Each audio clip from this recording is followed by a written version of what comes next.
Thank you, Mr. Speaker. The Honourable Craig Foss. Thank you very much, Mr. Chair.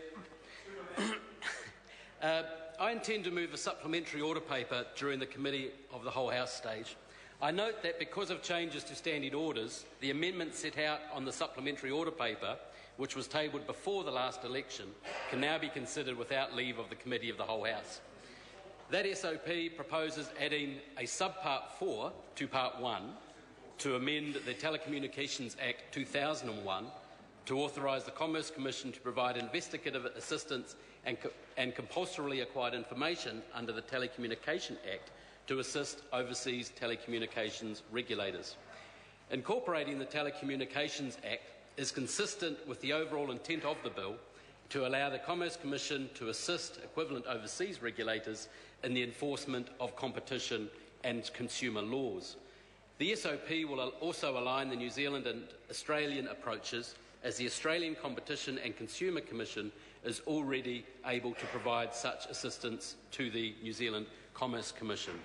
Mr. Chairman, I too acknowledge the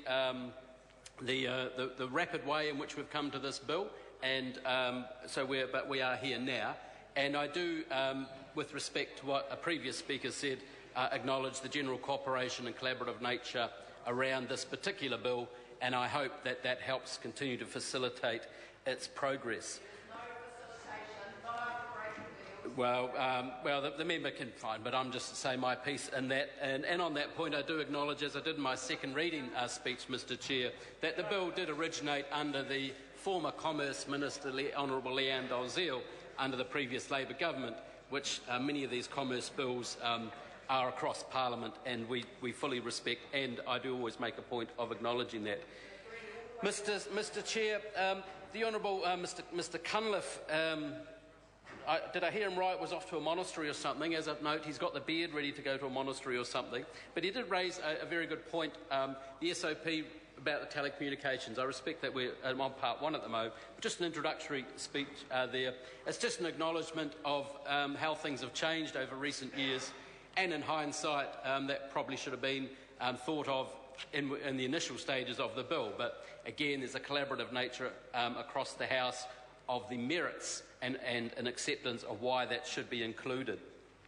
Mr. Chair, as members, the previous member noted, it's a relatively small bill, and there is an SOP that breaks it into 4 parts later on with respect to the other acts that it amends or impacts upon.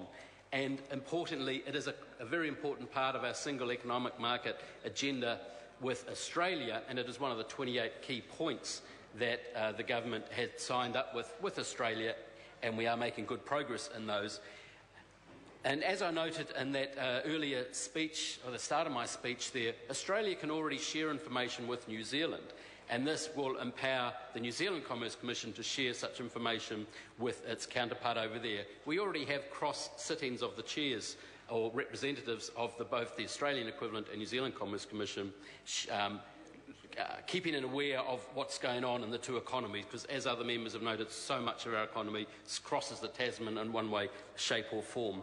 Most of the detail is in part 1, which we're addressing now, Mr. Chair, and I'm looking forward to hearing views and points from members around the House. I do acknowledge the work and improvements and value that the Select Committee made in this particular bill, particularly the sections about what was originally drafted as government-to-government permissions, also government regulators and government regulators also to be able to talk to each other. Note, Mr. Speaker, that although this concentrates on New Zealand and Australia, in fact, it could be empowered to go beyond that, subject to some upfront agreements, Mr. Chair, for protections of privacy and protection of, as members will see, self-incriminating statements, etc., would not be shared, etc. There's strong rules up front about how information could be shared, Mr. Speaker, and members may also note that a lot of the information around Part 4 is actually not to be shared. Most of those are domestic energy type situations in New Zealand. Mr. Chair, I look forward to hearing members' views and opinions on this part of the bill. Chairman. The Honourable David Parker. Thank you, Mr. Chairman. When I came down